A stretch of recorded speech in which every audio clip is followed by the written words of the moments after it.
So what is an ADU? That's the first question. So an ADU is a secondary or an accessory dwelling unit. It can be an attached unit, it could be a detached, it could be an internal or by internal I mean a basement or an attic unit that's converted to a dwelling unit. So what does it mean when you say again a dwelling unit? There are certain restrictions. There could be square foot size restrictions, but it must have a kitchen and bath. It must fit within the property setbacks. And there's quite a few other laws now that have passed to make it easier to have an accessory dwelling unit, including the size. The size in Massachusetts has now been it's been set for all the towns, with the exception of Boston, has been set across the board to be anywhere from up to 900 square feet, and they need to have the proper utility connections as well with the primary dwelling. So there's quite a few rules and quite a few um, important information to remember, but that is what an accessory dwelling unit is. What are the specific rules that are new to Massachusetts? So statewide, as of February 2025, we had the statewide rules go into place where you're allowed one accessory dwelling unit per lot by right. And what I mean by right is there's protected ADUs, and then there's the regular accessory dwelling units, which is through special permit or through the normal governance. But a protected class ADU, you are allowed one per accessory dwelling unit, meaning it's a by right application. So as long as we meet all the requirements, you will be given a building permit to build the ADU. They're allowed to be maximum of 900 square feet, or one half the primary dwelling, one half the size of the primary dwelling unit by right. So again, if your home is 1,500 square feet, then you will only be allowed up to 750 square feet by right. If your home is greater than 1,800 square feet, then the 900 square feet will take into effect. There are no parking requirements currently for any homes where any lots that you're going to build the ADU on that's within half a mile of transit. And the definition of transit is a bus stop, any train stations, any public transit. So it could be a bus route with a bus stop that's within half a mile. If it is, then you do not need a parking spot for the ADU on your lot. However, if you're greater than half a mile distance, then the town will require that you have an additional parking spot for the accessory dwelling unit. The rules around owner occupancy or family occupancy has been prohibited. So you are allowed to have this ADU for the purposes of your family or for rental. Um, and again, all the rules are primarily based on for single family properties. But if you have a multifamily property, it's something we can also help you look into. Currently, no cities, counties, HOAs can deny if you meet the property requirements, and that's what's meant by a protected class ADU. So all of this makes it much easier, faster, and cheaper to build an accessory dwelling unit, which is great because we have seen over the past 5 years the number of ADUs being built in Massachusetts has skyrocketed to about, the expectation in the next 5 years is another 8 to 10,000 ADUs, but the ADU permits since 2019 have doubled, and they're increasing quite quickly. Homeowners are less affected by interest rates for their financing because their payments are affordable. They are able to build these at a fraction of the cost of a new home or an existing home, so purchasing an existing home. So it makes it a lot more affordable to have one of these built. And also recent data showing that with the current housing crisis, we are going to need at least 1 million houses to be built. And with the way these are, and that's what makes these very popular for today's day and age. So again, why are so many homeowners building ADUs? There's quite a few reasons we can get into. The number one is very easy. It's a cash flow perspective. So for a lot of real estate investors, it's hard to buy a property that's profitable based on rental alone. So they're looking for ways to offset their mortgage or offset the purchase of the home. And this is gives a really good risk issue and opportunity for real estate investment perspective. So here's a case study that we are doing currently. So we are building this home for a homeowner in Wayland, Massachusetts. He wanted to build a 2-bedroom, 585 square foot ADU. It's currently with the financing option that they're going with. It's projected to be around $1,550 a month to build this 100% financed. But then he can go ahead and turn around and rent the same unit out in Wayland for about 2,500 a month. So that's a positive cash flow of 950 a month, which makes it a huge investment opportunity for people looking to expand their investment portfolio. The other option is also housing for family.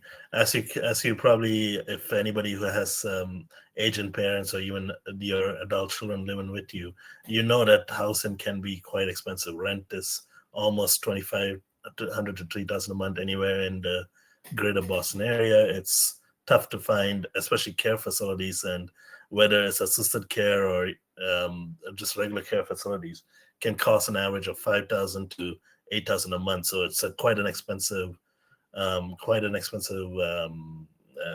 housing to look for your aging parents. They again can't afford rent. Retirement plans have made it difficult. So you often going into your retirement plan to come out and build something or afford something in today's day and age. So ADUs make it a perfect housing opportunity for your family members. And here's another case study where a client of ours in Princeton was looking to bring their aging father-in-law into the house near them so that they can help take care of the family member and help take care of their health issues and be with them, keep them close. So in this case study, we saw that the approximate cost to build this 800 square foot ADU for the father-in-law works out to be with the monthly payments of around 1,900 a month. But whereas to go into an assisted living care center, his cost would have been approximately around 7,500 a month. So just immediately by having them build an ADU and bring the family member closer, the family was able to save almost more than $5,750 a month just to take care of the aging father-in-law, and the father-in-law gets to live with the family and gets to have all the he gets to age in place near the family. And its studies have also shown that aging with family has so many positive health side effects to the mental health and physical health. So it's a win-win scenario for the father-in-law in this case. So it's a lot of advantages to doing this. And lastly, there's quite a few other opportunities and reasons people build an ADU. Some people would like to have it for their multi-generational living. So they're planning for a few generations to have their sons and daughters, to have their grandchildren closer, or vice versa, like we just mentioned before, having their senior parents closer to be able to look after them. We also have short-term rental hosts that might be looking to take advantage of these law changes and improve upon their real estate investment. You have retirees who are looking to downsize and looking to still age in place, but have a smaller area to take care of. And then they can build an ADU that's comfortable for their lifestyle, and then decide what they can do with the larger home itself. Whether they want to rent out the home or have their daughter, son, their family come and live closer. We also have real estate developers, creative space seekers, any type of flexible space planners as an opportunity to use and build these ADUs. So there's quite a lot of reasons why people decide to build an accessory dwelling unit in their yard. So why mass tiny homes? What do we do special compared to other builders? So the first thing to keep in mind is we are a custom ADU builder. We can work with any type of property, any type of home, any type of lot. We'll find a solution that works for your needs, works for your family's needs, or work for your real estate investment portfolio. We have a variety of detached, attached ADUs, different floor plans we can utilize. And the key thing that separates us from our competition is that we are a turnkey process from start to finish. What that means is you don't need to work with an architect and then work with your general contractor and work with somebody to get your reports for the permit submission and do the permit submission, or work with your GC to do the permit submission. We handle everything from start to finish. That simplifies the process for you, because whether you need septic changes or whether you need help with going around the town, figuring out the town regulations, or just any type of help you would need, we are there from the start to finish to make sure that this design process is seamless and simple. And the only thing that you have to think about is, what type of ADU do I want? What are the upgrades, or what are the changes and features that matters most to me? And lastly, how can I and when can I get my keys? That's basically the start to finish turnkey process that we offer. We of course work with builders that have now tons of experience building residential buildings in Massachusetts, and we work across all of New England. And with these 50 designed floor plans, it makes our architect and a structural engineering costs a lot simpler, because it's a pre-designed floor plans that we can pick and choose from. And then we can also customize and tailor each floor plan to meet your needs. So if you have a model that you like and you want to put in a walk-in closet, it's easy for us to plug and play with different aspects. And again, as I mentioned earlier, we specialize in tiny homes and accessory dwelling units. So everything that we do and all our processes are geared towards making this process seamless, quick, and give you a fast turnaround time. So that's how we handle our turnkey processes, to make sure that you have everything you need and as quickly as you need. And of course, we handle all types of even exterior design and upgrades, and even interior upgrades, so that you can make that ADU space the space that you dreamt of.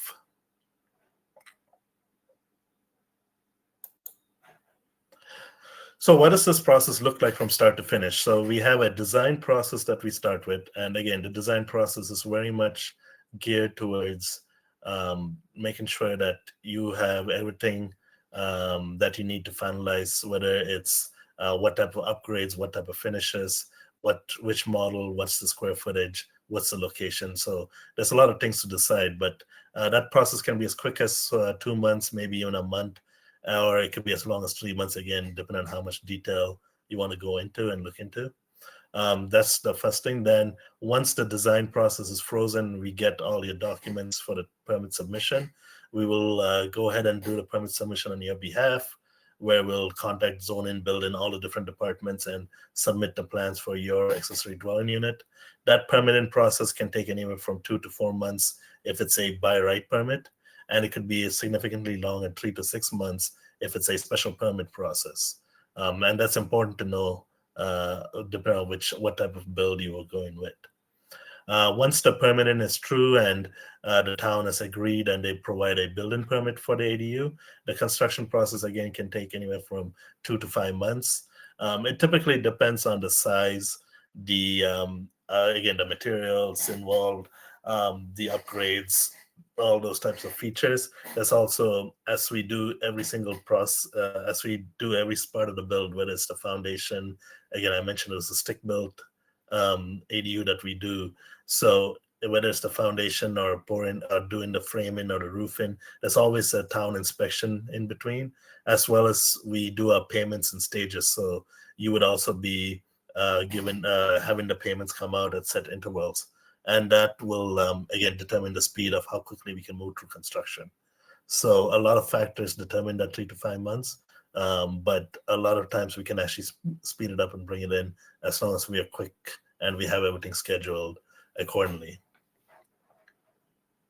So, but from start to finish, if you were to start today, it could be anywhere from 8 to 12 months. So by October to maybe at worst case, end of December, early January next year, you would have your ADU built and have the keys handed over with everything you desired for.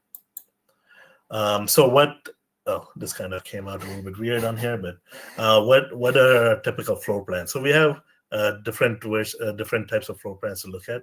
We have our studios, our casitas, which are the one-bedroom units, and our cottages. We also offer different promotions at different times. So typically we have sometimes we have specials on upgrades, sometimes we have specials on prices. So it's always good to reach out to your ADU specialists and ask them if there's any promotions going on actively. The pricing that we offer for our studios, casitas, and cottages, they all start at around. So the studios start around 87,500. The casitas start around 125,000, and the cottages around 153,500. And what's included in that price is everything to do with the construction of your ADU, meaning that it's the foundation, it's the framing, roofing, your interior finishes, your appliances, your HVAC or your mini split system, and appliances, and so everything to do with start to finish off the accessory dwelling unit itself. What's not currently included in those prices will be your utilities, your permits, and fees. And the reason why those are in a range is because, again, depending on how you plan to have the accessory dwelling unit on your lot, whether it's attached, detached, whether it's how far the distance is, or if it's even in a separate lot altogether, that will determine your utilities, your permits, and your fees. So it's hard to give a exact number on those pricing. On that pricing until we have a look at your specific lot and look at your specific project itself. So including with that base pricing comes some of these standard inclusions and standard finishes. As I mentioned before, with the different materials that we use for interior exterior, there are some standard options that we allow you to select from, and that's included with the base price. And it's actually quite like you can see from the two pictures and the two variations, there's quite a lot of variety that you can even pick from your standard inclusion. So it's not that you have to go with one fixed version that's available on our website or something. You can pick and choose based on what we have available for the fixtures or for your interior or exterior, your flooring, your countertops, whatever it is. We have a variety of selections that you can choose from. And that itself gives you a variety of options and variety of ways to make the ADU personalized to your own tastes. That's number one. And number two is the reason our prices are so. If you looked at the price, it's quite a nice price for the finishes that we provide. Not every ADU, not every general contractor will provide the same types of finishes that we do, and we stand behind our quality and stand behind our workmanship and our stick-built accessory dwelling units. We actually even offer a 10-year warranty on the major foundation roof. We also offer a 1-year any types of nicks, damages like that. We have a 1-year warranty, and then we have a standard appliance warranty and standard water heater and standard mini split warranties as well to offer. So there's quite a lot. For the price I mentioned, you get a lot of finishes that's quite spectacular for the value that you pay. On top of that, we also have different upgrade sets that we can look at. So as you can see here, this is more of a brick layout with different styles of windows and different types of interior hardwood finishes or roofing, different fixtures, whether it's your sink or your fan, lights, whatever it is. Even on the stucco side, you can do a stucco exterior, do glass doors. So there's many different upgrade sets that you can finish, and anything you can dream of, we can do. And as we like to say, the sky's the limit. So you can pick and choose your exteriors, your upgrades that really matter to you, and we can make it come to life. So it's truly a turnkey and a personalized design to meet your wishes and your dreams of what an accessory dwelling unit should be or what a home should be, because this might be your home too, right? If you're trying to downsize or you want to make it and personalize it as much as possible. So with that, I would love to introduce Nick. Nick is one of our finance lending solution partners that we are working with. He's going to talk about some of the finance options that could be used to build this ADU. Hi, Nick. I think you're muted, Nick, if you can hear me.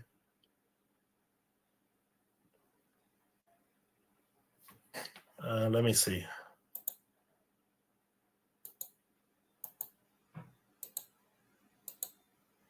No, it's not letting me unmute you. Did you select? So when you're joining, you need to select your audio for the mute, or for your audio source. Maybe you didn't have your audio source set up.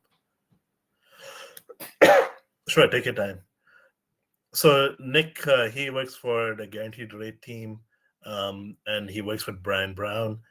We have worked with both Nick and Bryan Brown, and they have, again, many different loan options that he will go over, whether it's for renovation, home equity loans, cash out refinance for rehabs.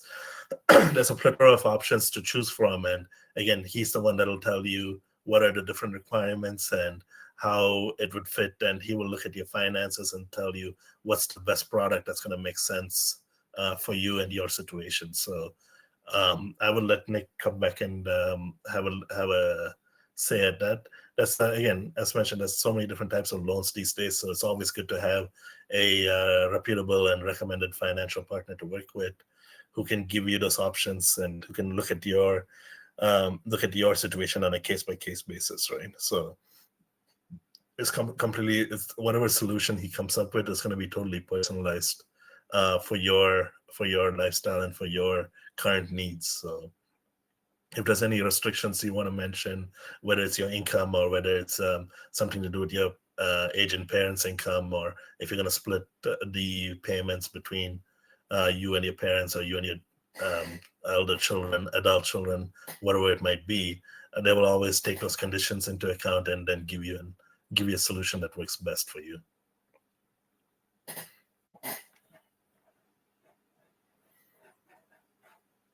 I think Nick was having some audio difficulties, so we'll give him a minute. But feel free to, again, there's you can use the QR code here. While we're waiting for Nick, I'll also like to introduce, we have a feature that you can do on our website, which is you can try a tiny home on your property. By clicking this link, you can go ahead and place a tiny home. You can take one of the models from our catalog, place it on your home. You can see how it would look. There's different views you can have a look at, and by placing it on your home, it'll show you how much space it actually takes up. How does it look when it's close to my swimming pool, or when it's on the other edge of my property? What are the different looks and feels? So there's different things that we can do to customize this on your property. So please feel free to click on the link and have a look and see how you can place your own ADU on the property. Okay, so let me jump ahead then. We'll come back to financing. I see. So we also have our a realtor attorney on the call here, Michael Robbins, who can if you have any specific legal help, he'll be happy to take your call and do a consultation with you. So Michael, why don't you introduce yourself and tell us a little bit about what you do? Yeah, no, thanks for having me this evening. I'm glad I was able to log in and get online. Hopefully, everybody can hear me well. Yep, we can hear you loud and clear. I've been practicing for now 23 years. I'm licensed in multiple states, and I'm on my town zoning board of appeals. I'm working with the planning board in updating our own accessory dwelling bylaws. Because that's going to be where the rubber meets the roads. The law, for those of you who are on the call who don't know, law has been passed, it's in effect, but most municipalities need to adopt their own specific regulations and incorporate the state's bylaws into their own. And that's going to happen for many towns over the next few months. And so certain towns are really going to have their own unique style, flavor, and seasonings with respect to accessory dwelling units, whether they're going to try to restrict the location of the accessory dwelling unit, whether they're going to try to restrict the parking or access, the type of parking. And so those are the things that are going to be unique to each town. Some towns are going to be much more friendly and cooperative, and other towns are really going to fight through this. But what I can do is really try to reach out and make sure that, if you're looking to get an ADU done, that we just don't run into problems down the hill. So it's something that a lot of times it's going to be relatively easy and straightforward, and sometimes it's going to be complicated and a challenge to understand what the new regulations are and how they're being. The law is what it is, but it's the application of the law, and whether the town is going to require a new septic tank or just a new leaching field, or will allow you to, take a bedroom from your house and add it to your ADU. So there's a lot of play in communities, and it's trying to understand the lay of the land in the town that you're in. And I think you mentioned a funny story when we first met, how different it is in Rhode Island versus Massachusetts. You want to maybe touch on that a bit? Oh my God, it's night and day difference. Was it the story about, like, so in Newport they're trying to pass an ADU law? And I haven't checked it on it recently, but it's wild because in Newport lot sizes are incredibly small. Right. Home there, and I have a huge lot at 7,700 square feet, and they were trying to pass no ADUs on anything under than 20,000 square feet. And that doesn't exist in Newport. Like, if you have that house that's on 20,000 square foot lot, you're buying your friends or your guests another house. You're not building a 900 square foot ADU. Let me tell you that. So, Rhode Island is in the process. Mass is a little bit ahead of the New England states. Well, not necessarily New England, but for Massachusetts, this is the biggest change from a top-down legislation in my 23-year career, where the state said to the towns, hey, we're going to trump the local zoning bylaws. We're going to skip the zoning and allow people to build these accessory dwellings. Right. Thank you, Michael. I appreciate that. Yeah. And Nick, can you hear us? Yes, having some technical difficulties, guys. I'm sorry about that. Switch Not browsers, a problem. rebooted the computer. I think Sue sent me over a new link. Hopefully this works. I don't get kicked back off, but I guess we'll see. So no, not a problem. So I just mentioned a little bit about financing, but why don't you get into it in detail? For sure. So it really comes down to if you currently own a home and you're looking to put an ADU onto your home, or if you're looking just to buy a single family and put an ADU on all in one kind of big transaction. So the first step would be if you're, a first-time buyer or someone out there looking to buy a single family home, you could do what's called a renovation loan, where you're able to put down about 3.5% of the sale price of the home to be able to get into one of these renovation loan products. So what we would do is we would do the loan itself for the actual structure, the home you're buying. And then as part of that transaction, we would do the additional funds for to build and construct the ADU through Sue and Krish. So it's a great way to. Oh boy, so close. Yeah, we were going on for a nice slow run there. Sorry about that. There we go. Nick, again.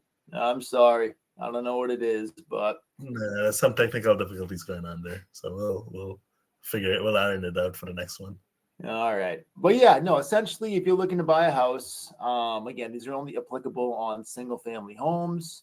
You're able to put an ADU that Sue and Krish can help you with in the backyard, and we're able to finance it all in one transaction. So this is if you don't currently own a home, but you are looking to buy one, and you're able to put an ADU into either the backyard or as part of the house. So you can also use ADU income to help you qualify too. So again, you don't need to move somebody in that you're not going to charge rent. You're able to rent it out to really whoever you want. And we can utilize that rental income to be able to help you qualify in the event that you weren't able to qualify at that price point and loan amount. So that's a cool thing too, where you are able to use the income from the property. Again, there's multiple uses for these. If you're moving in a loved one or an elderly parent, that's great. Or you can just move in a stranger, give them a lease, and have them pay part of your mortgage. So it's a great way to generate additional income for you outside of your normal job, normal 9 to 5. It's an awesome way to become a landlord and own, I guess, an investment property, if you will. So that's really the first one if you're looking to buy something. The second, third, and fourth option here is if you currently own a house. So if you own your own single family home, there's ways to go about leveraging the equity in that home. First being a home equity loan with a fixed rate. Now, we're able to go up to a 90% loan to value on a home equity loan. The benefits to this is that it's a stable monthly payment over the course of a term. So 10, 15, 20 to 30 years. It's a fixed payment, fixed rate, does not change. So you'll know what the loan is, what the payment is each month, as there is no way that it will fluctuate over the course of the term. They also allow you to utilize rental income for the ADU. Max debt ratio of 50%, which is all kind of mortgage jargon that we can get into separately to help you qualify. But the benefit to it really is the fixed payment over a fixed number of years. So that's a home equity loan. Any questions on that or? No, I think that's a good explanation. Okay. Well, the third option is similar to the home equity loan. It's a line of credit. And what a line of credit is, it's pretty much a credit card on your house. And the repayment amount comes down to however much you draw. So they have different kind of restrictions in the event of loan to value. They'll follow a similar amortization loan term, 15, 20, 10, 25-year terms. They do not allow ADU income to help you qualify, though. So that's the difference between home equity loan and home equity line of credit. Home equity loan does allow ADU income to help you qualify. A home equity line of credit does not. So that's something to keep in mind, too. And then a similar debt to income ratio of about 50%. So home equity loans and lines of credit are second lien mortgages on your house. So if you have a first mortgage already on your single family home, say the rate's nice 2.5%, 3%, you refi during COVID, don't touch that. Leave that where it is. You can open up a second lien mortgage on the house through a home equity loan or line of credit, draw from that amount, and then you'll be able to pay for the ADU with those funds. It's a great way to not touch your first mortgage, because if you do any kind of refinance, that will rewrite your loan to where current market rates are. So a home equity loan is more of like a loan, second lien mortgage. Here's $150,000. Here's your payment. Pay super rich. They'll do it for you. Home equity line of credit is more of you open up a line of credit on your house. You're able to draw. You get approved for $200,000. If you only draw 125, you only pay on 125. So there's perks to both. It really comes down to your unique situation, which we would go over with you separately on a call to see kind of what suits you best. And then the fourth option to leverage equity in your house for cash is a cash out refinance.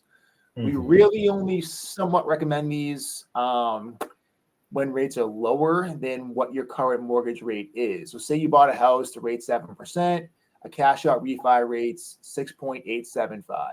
That would make sense to you. But if your current first lien mortgage when you bought the home is 7%, but a cash out refi rate 7.5%, I would suggest exploring the loan or line of credit over a refi, simply because you're going to change the terms of that mortgage. Your first mortgage principal balance, say it's $200,000. If you do a cash out refinance and you want $200,000 additional, your new first lien mortgage balance would be about $400,000. So you write the terms of that mortgage.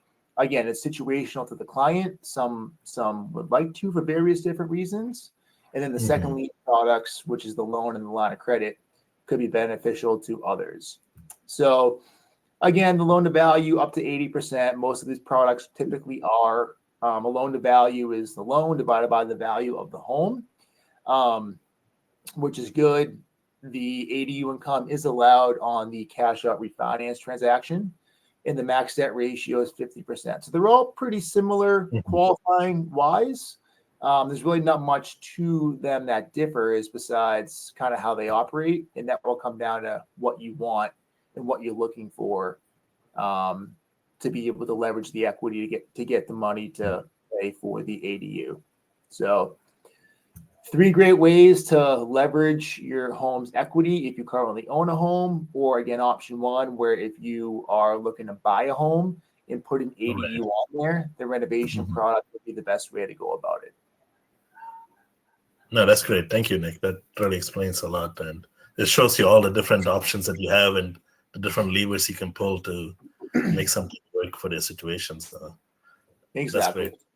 And they'll all have their own unique rates and stuff like that. Right. So if someone's interested, it really comes down to their personal situation, which me or Bryan would review with them, and then present all options, and they can decide what they want to do for them and their family. No, that makes sense. Yeah. All right. Thank you. So with that, I believe Michael and Nick, I want to thank you for taking the time. Absolutely. I'll kick off the question really quickly to both of you. So I have a client who the parent is looking to sell their home or condo, and they want to move in with the family and build an ADU in the backyard. A, do they own the ADU itself? And B, what type of loan option would work because they're trying to sell a home to build the ADU? Just quickly, based on that hypothetical, no, they would not own the home themselves. Accessory dwelling unit for a protected use ADU. And again, if we're falling within that, what's going to happen is that cannot be subdivided. And it's unlikely whether it's a protected or an unprotected use that's going to be anything else. It has to be accessory to the primary dwelling.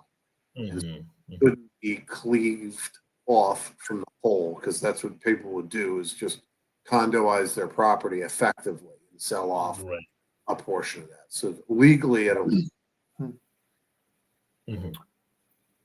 Financing wise they have a couple of options. So if the person who's selling the condo to move into the ADU, essentially the one that's going to be living in the ADU, they can leverage the equity depending on what it is in the home that they're about to sell. And then when they sell, they can pay off that balance. So they can draw the money from their current home, pay you to build it. And then when they sell, everything gets paid off to make them, I guess, free of the debt that they currently have on that property. Now, so what they also, if they have 200,000 in equity available for a HELOC, then you would go that route. Yes. So I would have them go that route first because they currently own a home that they can leverage equity into. If they don't have it and they can't get it, then all of our loans are pretty much tied to property. So my second option would be to, if it's the parents who own the single family home where they're putting an ADU in the backyard, talk to them about doing a cash out refi or a line of credit, take the funds out, and then, the child can do the payback or pay it off once they sell their home or something along those lines. Because again, home equity loans in these products, they're tied to an asset. So it's a secured loan. Secured loans carry always the lowest rates and best terms, longest terms. So if they go do a personal loan or try to go one of those weird, wacky loan routes that are unsecured, the rates and terms are going to be way worse. So I suggest trying to tie a loan to your property, as typically they'll come with the best terms. Right. No, thank you. That really explains it well.